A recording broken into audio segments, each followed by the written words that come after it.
A German sailor pressed the transmit button one more time. Static filled his ears. The radio was damaged. He kept trying anyway. What he didn't know was that across hundreds of miles of dark Atlantic water, British listening stations were picking up every fragmented word. That broken transmission, meant to go unheard, just painted a target on the largest, most feared warship ever built by Nazi Germany. Within hours, every available British ship would be racing toward those coordinates. The Bismarck, the pride of Hitler's navy, the ship deemed unsinkable by German propaganda, had just accidentally told the world exactly where to find it. This is the story of how one malfunctioning piece of equipment turned the greatest naval hunt in history into a countdown to destruction. How a single desperate message cascaded into the deaths of over 2,000 men. How the British Royal Navy, after losing one of their own capital ships in minutes, bet everything on intercepting a ghost in the middle of nowhere.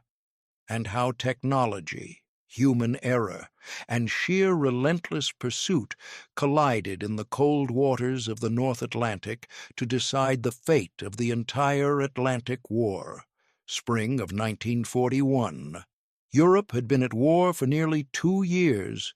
Britain stood alone against Nazi Germany, cut off from most of Europe, surviving on supplies shipped across the Atlantic from America and Canada. Those supply lines were everything. Without them, Britain starved. Without them, Britain lost. Germany knew this, which is why they poured resources into one strategy above all others: sink every convoy, strangle every route, cut Britain off completely. Submarines prowled the shipping lanes, surface raiders attacked merchant vessels, but Germany wanted something more. Something that could dominate the Atlantic not through stealth, but through raw, terrifying power. They built the Bismarck, 50,000 tons of steel, 8 15-inch guns that could punch through armor from over 20 miles away, secondary batteries, anti-aircraft weapons, armor plating up to 12 inches thick in places. The Bismarck wasn't just a battleship, it was a statement. A declaration that Germany could challenge Britain's centuries-old naval dominance with a single vessel. And in May 1941, that vessel was ready. The plan was called Operation Rheinübung. The Bismarck, accompanied by the heavy cruiser Prinz Eugen, would break out into the Atlantic, avoid direct confrontation with the British home fleet, and tear through the convoy routes like a blade, not just sinking cargo ships, but creating chaos, forcing the British to divert warships from other theaters, making every merchant captain afraid to leave port. The man in charge was Admiral Günther Lutyens, experienced, cautious. He had commanded surface raiders before and knew the risks. The British Royal Navy still controlled the waters around Britain. Getting out into the open Atlantic meant slipping through narrow passages where the British could intercept. Once there, the Bismarck would be free to hunt, but getting there was the gamble. On May 18, 1941, the Bismarck and Prinz Eugen left port in occupied Poland. Their first objective, make it through the waters between Greenland and Iceland without being detected. It was one of only 2 practical routes into the Atlantic. The British knew this. They watched both passages constantly, but fog helped. Poor visibility masked the German ships as they pushed north. For a moment, it looked like they might slip through unnoticed. They didn't. May 23rd, a British cruiser, HMS Suffolk, equipped with new radar technology, picked up a contact. Large, moving fast. The Suffolk shadowed at a distance, relaying position updates. Another cruiser, HMS Norfolk, moved in to confirm. It was them. The alarm went out across the British home fleet. The Bismarck was loose.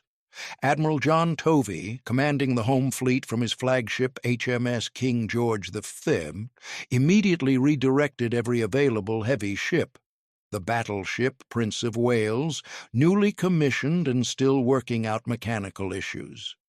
The battlecruiser HMS Hood, the pride of the Royal Navy, larger even than Bismarck but older, built in a different era with lighter armor. Hood was a symbol. For over 20 years, it had represented British naval power worldwide. Fast, elegant, massive. Everyone knew the Hood. Sailors called it the Mighty Hood. Its mere presence was supposed to intimidate, but symbols can be fragile. The Hood, under the command of Vice Admiral Lancelot Holland, raced north with the Prince of Wales to intercept. The plan was simple. Engage the Bismarck before it could escape into the open Atlantic, pin it down, damage it, force it back to port, or destroy it outright. On the morning of May 24th, in a cold stretch of water called the Denmark Strait, the two forces met. The range closed fast. The Hood and Prince of Wales opened fire first. The Bismarck and Prince Eugen returned fire seconds later. Massive shells arced through the sky, each one weighing as much as a small car, traveling faster than the speed of sound. The British had made one critical tactical error. Admiral Holland had ordered his ships to approach at an angle that exposed their thinner deck armor while limiting how many of their own guns could fire. He wanted to close the distance quickly to bring all guns to bear. But at long range, shells followed a high arcing trajectory. They came down almost vertically, right onto the decks. The Bismarck's fifth salvo hit the Hood. No one is entirely sure what happened in the next 6 seconds. The most likely explanation is that a 15-inch shell from Bismarck punched through the Hood's deck armor near one of the ammunition magazines. The explosion detonated the magazine. Thousands of tons of cordite and shells went up in a single, cataclysmic blast. The Hood broke in half. It sank in less than 3 minutes. Out of a crew of over 1,400 men, only 3 survived. The Prince of Wales, still struggling with mechanical issues and untested in battle, took several hits. One shell damaged its bridge, killing or wounding almost everyone there. The captain made the decision to withdraw under smoke. The Bismarck and Prince Eugen had won, but the Bismarck had not escaped unscathed. During the battle, the Prince of Wales had scored at least 3 hits. One of them, a 14-inch shell, struck Bismarck's bow below the waterline. It ruptured fuel tanks and caused flooding in the forward compartments. The damage forced the Bismarck to reduce speed and left a visible oil slick trailing behind it. Admiral Lutyens now faced a decision: continue the mission with a damaged ship or turn back. He chose to send the Prince Eugen ahead to continue raiding while the Bismarck made for the French port of Saint-Nazaire for repairs. The British had lost the Hood, a devastating blow to morale. But now they knew something critical. The Bismarck was wounded, and wounded prey can be tracked. The hunt, the sinking of the Hood, sent shockwaves through Britain. The unthinkable had happened. The symbol of naval invincibility was gone, obliterated in minutes. The public demanded revenge. Churchill himself intervened, ordering the Royal Navy to hunt down the Bismarck at any cost. Every available ship in the Atlantic was redirected. Fuel concerns, mission schedules, repair timelines, none of it mattered. Sink the Bismarck. Admiral Tovey pushed his forces to their limits. The King George V and accompanying destroyers raced south. The aircraft carrier HMS Victorious launched a torpedo bomber strike despite poor weather and inexperienced crews. They scored one hit, but the torpedo caused minimal damage. The British cruisers Suffolk and Norfolk continued shadowing the Bismarck, staying just beyond visual range, tracking it by radar. As long as they held contact, the heavier British ships could close in. But then, during the night of May 24th, the Bismarck made a sharp turn. It changed course abruptly, accelerated, and disappeared into the darkness. The British cruisers lost radar contact. By the time they realized what had happened, the Bismarck was gone. For over 30 hours, no one knew where it was. Tovey had to guess. The Bismarck was damaged. It needed repairs. That meant a port. The closest friendly ports were in occupied France. Tovey gambled that Lutyens would head for Saint-Nazaire or Brest. He turned his fleet southeast and pushed them as fast as they could go. But fuel was becoming a problem. The King George V and its escorts had been running at high speed for days. If the Bismarck had gone anywhere else, if Tovey's guess was wrong, the British would have to break off the chase. The Bismarck would escape. Then, on the morning of May 26th, the broken radio transmission happened. It wasn't supposed to be intercepted. Admiral Lutyens, aboard the Bismarck, believed he was still being shadowed. He didn't know the British had lost contact over a day earlier. Acting on that assumption, he sent a long radio message back to German naval headquarters. The message detailed the battle with the Hood, reported the Bismarck's damage, and updated command on his intentions. The transmission was long, much longer than normal combat communications, and the Bismarck's radio equipment had been damaged during the battle. The signal was weak, fragmented, imperfect, but it was enough. British listening stations picked it up. Direction-finding equipment, stationed at multiple points across Britain, triangulated the source. Analysts plotted the bearings and calculated an approximate position. The Bismarck was southeast of its last known location, heading toward France. Tovey's gamble had been correct. But there was a problem. Even knowing the Bismarck's general location, the British fleet was still too far behind. The King George V was running low on fuel. At current speeds, it might not reach the Bismarck before it entered the protective range of German air cover from occupied France. Once under that umbrella, the Bismarck would be nearly untouchable. The British had one chance left. A single aircraft carrier, HMS Ark Royal, operating as part of Force H out of Gibraltar, was within range. If the Ark Royal could launch torpedo bombers and slow the Bismarck down, just damage it enough to reduce its speed, the King George V could catch up. Everything now depended on a handful of outdated biplane torpedo bombers. The Swordfish attack.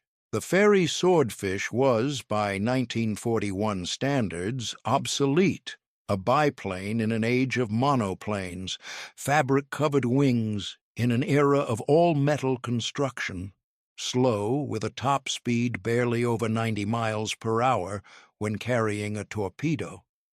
Crews called it the string bag because it looked like it was held together with string. But it was also rugged, stable, and could take off and land on a carrier deck in terrible weather. And on the afternoon of May 26th, the weather was terrible. The Ark Royal pitched and rolled in heavy seas. Waves crashed over the flight deck. Wind gusts threatened to flip aircraft before they even launched. But the Swordfish crews went anyway. 15 aircraft, each carrying a single 18-inch torpedo. The first strike nearly ended in disaster. The aircrew mistook the British cruiser HMS Sheffield, which was shadowing the Bismarck, for their target and launched torpedoes at it. Most of the torpedoes malfunctioned due to faulty magnetic detonators. The Sheffield dodged the rest. No hits. The strike force returned to the Ark Royal in humiliation. They rearmed, this time with contact detonators, and launched again. It was early evening, May 26th. Visibility was terrible, rain and low clouds. The Swordfish crews flew just above the wave tops, searching. Then they spotted it. The Bismarck, a dark gray shape cutting through the water, surrounded by white spray. The German gunners saw them coming. Anti-aircraft fire filled the sky. Tracers arced through the rain. The Swordfish were so slow that German gunners had trouble adjusting their aim. They kept overshooting, but it was still a wall of metal and explosions. The Swordfish split into groups and attacked from multiple directions, trying to divide the Bismarck's defensive fire. Pilots pushed their fragile biplanes through the flak, lined up their approaches, and dropped their torpedoes. Most missed. A few hit, but caused only minor damage. The Bismarck's heavy armor belt shrugged them off. But then one torpedo, dropped by a Swordfish piloted by Sub-Lieutenant John Moffett, struck the Bismarck's stern. The explosion jammed the Bismarck's rudders.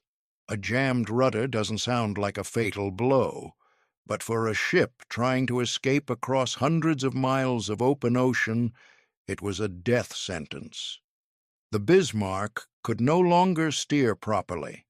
The rudders were locked in a turning position, forcing the ship into a slow, uncontrollable circle. Engineers below decks worked frantically to repair the damage or rig an alternative steering method. They tried using the propellers to steer by varying engine power. It barely worked. The Bismarck could make some forward progress, but it was slow, erratic, and heading in the wrong direction. Lutyens knew what this meant. The Bismarck was no longer running. It was waiting to die. He sent a final message to German naval headquarters. He reported the rudder damage and acknowledged that the ship could not make it to port. He requested air support, knowing it was unlikely to arrive in time. Then he prepared his crew for a surface battle they could not win. Throughout the night, British destroyers harassed the crippled Bismarck with torpedo attacks. Most missed or failed to penetrate the armor, but they kept the German crew awake, on edge, exhausted. And in the early morning darkness of May 27th, the King George V and the battleship HMS Rodney arrived. Dawn broke cold and gray. The sea was rough, the sky overcast. The Bismarck sat low in the water, battered and barely maneuverable, but still capable of firing its massive guns. The British battleships approached from the west. The Rodney, an older battleship with 9 16-inch guns, and the King George V with 10 14-inch guns. Supporting them were cruisers and destroyers, closing in from multiple directions. At 8:47 a.m., the Rodney opened fire from over 12 miles away. Minutes later, the King George V joined in. The Bismarck returned fire immediately. For the first few salvos, the Bismarck's gunnery was accurate. Shells landed close to the British ships, straddling them with towering splashes. But the Bismarck couldn't maneuver to evade. It was a stationary target. The British could take their time, adjust their aim, and pour shells into it. Within 20 minutes, the Bismarck had been hit repeatedly. One shell destroyed the forward fire control station. Another knocked out the forward turrets. Fires broke out across the superstructure. The British ships closed. The range firing continuously. By 9:20 a.m., the Bismarck had stopped returning fire. Its main guns were silent, either destroyed or without working fire control. But it was still afloat. The British poured more shells into it, hundreds of them. At point-blank range, the Rodney fired its 16-inch guns almost horizontally into the Bismarck's hull. The ship was a burning wreck, listing heavily, but it would not sink. The British were running low on fuel and ammunition. Admiral Tovey ordered the cruiser HMS Dorsetshire to finish the Bismarck with torpedoes. The Dorsetshire closed in and fired 3 torpedoes. At least 1, possibly 2, hit. The Bismarck began to capsize. Men jumped into the freezing water. Lifeboats and debris floated everywhere. At 10:39 a.m., the Bismarck rolled over and sank. Over 2,000 German sailors went into the water.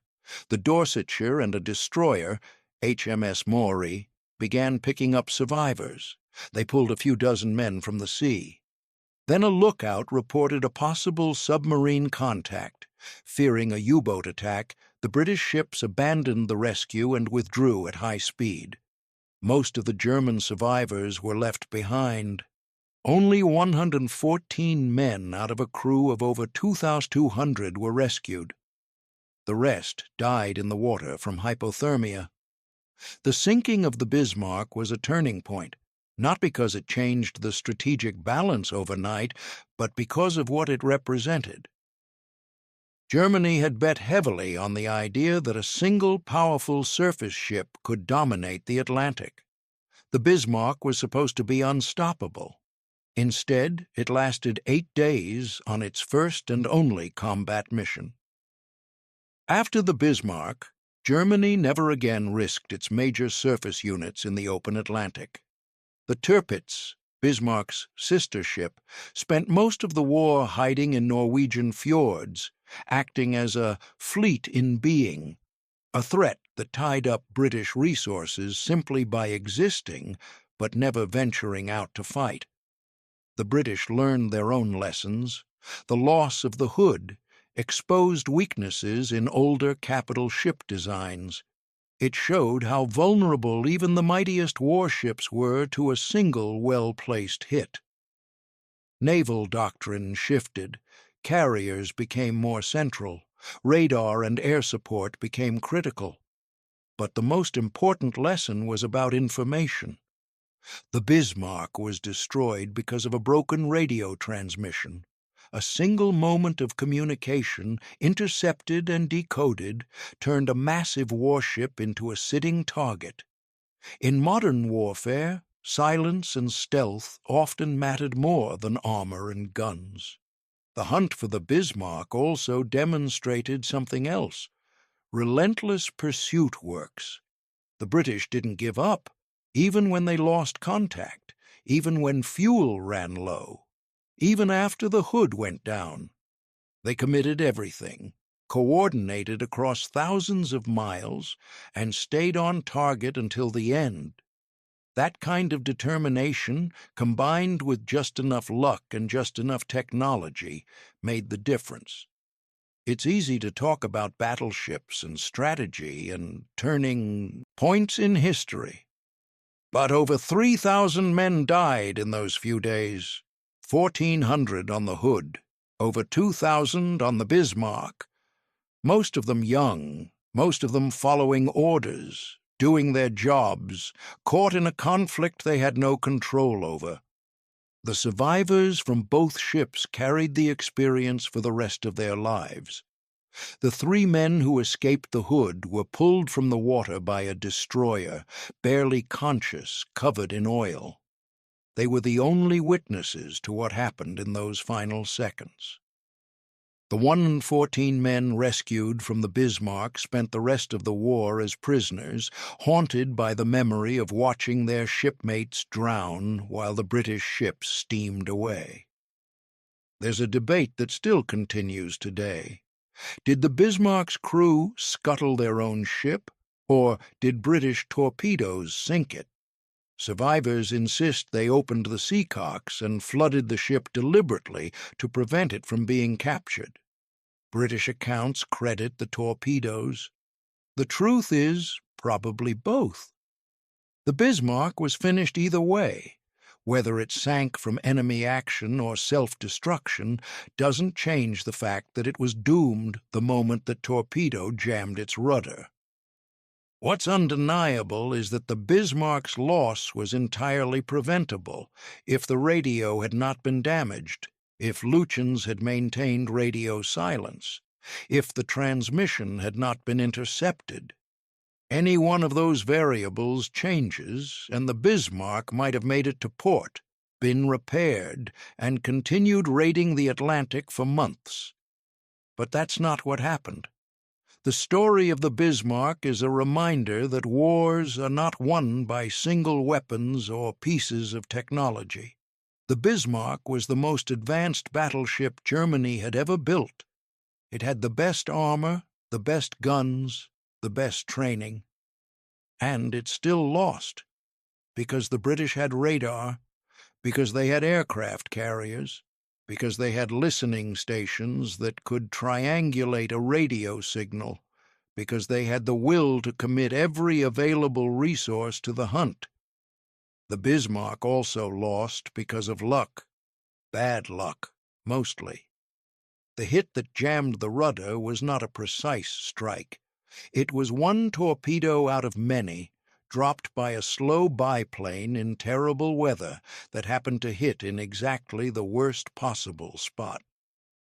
A few feet to either side, and it would have caused repairable damage or none at all. But luck is part of war. Always has been. The side that can create more opportunities for luck to work in their favor, through better intelligence, better coordination, better persistence, tends to win. The British created those opportunities. They didn't just react to the Bismarck's movements. They anticipated. They tracked. They coordinated assets across thousands of miles of ocean. They launched aircraft in storms. They pushed aging ships past their fuel limits. They took risks. And one of those risks paid off. The Germans, for all their planning and engineering, made assumptions. They assumed the British had lost contact when they hadn't. They assumed a long radio transmission would go unnoticed. They assumed the Bismarck's armor and firepower would be enough. Assumptions kill. The hunt for the Bismarck marked the end of an era. For centuries, naval power had been defined by big guns and thick armor. The battleship was the ultimate expression of that philosophy. Whoever had the most battleships with the biggest guns controlled the seas. But World War II changed that. Aircraft carriers proved they could strike from beyond visual range. Submarines could sink capital ships without ever being seen. Radar made it nearly impossible to hide. Signals intelligence meant that even a single transmission could betray a fleet's location. The Bismarck was a dinosaur. It just didn't know it yet. Within a year, the Pacific War would make this even clearer. At the Battle of Midway, American dive bombers sank 4 Japanese carriers in a single day, shifting the balance of the entire Pacific theater. At the Battle of the Philippine Sea, American carrier aircraft destroyed hundreds of Japanese planes before the opposing fleets even came within gun range of each other. The age of the battleship was over. The age of carriers, submarines, and aircraft had begun. But the Bismarck story remains important because it shows the transition. It shows what happens when old doctrines meet new realities. It shows how quickly dominance can shift when technology and tactics evolve. And it shows that no matter how powerful a weapon system is, it's only as good as the intelligence, coordination, and adaptability of the people using it. The Bismarck's wreck wasn't found until 1989. Robert Ballard, the same oceanographer who found the Titanic, located it sitting upright on the seafloor, 3 miles down, about 400 miles off the coast of France. The wreck is surprisingly intact. The hull is upright and mostly whole, though heavily damaged. The superstructure is collapsed, the turrets blown off, but you can still recognize it as a ship. Rust and marine life cover everything. It's been down there for over 80 years now. Ballard's team found evidence that supports both the scuttling and the torpedo theories. Holes in the hull from British shells and torpedoes, but also open seacocks and evidence of internal flooding that matches scuttling procedures. The wreck is a war grave. Over 2,000 men went down with that ship. Their remains are still there, entombed in the steel. No one is allowed to disturb it. It sits there in the dark, a monument to a battle that lasted days, a hunt that crossed thousands of miles, and a single broken radio transmission that changed everything. The Bismarck was supposed to be invincible. It was supposed to dominate the Atlantic, sink convoy after convoy, and force Britain to its knees. Instead, it sank 8 days into its first mission, brought down by a combination of outdated biplanes, relentless pursuit, and one piece of bad luck. The British lost the Hood, a devastating blow, but they won the larger fight. The Bismarck's destruction ended Germany's Atlantic surface strategy. It proved that no single ship, no matter how powerful, could survive against a coordinated, determined enemy with better intelligence and the will to see the fight through. And it all started with a damaged radio, a signal that should never have been sent, a transmission that gave away everything. In war, the smallest mistakes have the biggest consequences.